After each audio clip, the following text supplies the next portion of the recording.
The ship is indeed riding it very well, but once in a while you will feel a shudder and a thumping.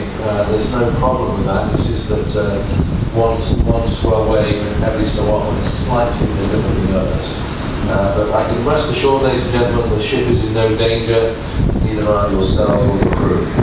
It's just one swell wave is slightly bigger, and as we come down into the trough, the ship vibrates because of the distribution of the water over the hull. But nothing to fear, ladies and gentlemen. Nothing I can do about it either, I'm afraid. Please hang on in there. As I'll explain to you shortly after the day, this should go down. The swell height should reduce towards even. But in the meantime, all we have to do is to enjoy it. So hopefully, it's not being too much of a problem for you. And if possible, please continue to enjoy your day on Disney. Thank you, and I'll speak to you again very shortly. Thank you. Have a good morning.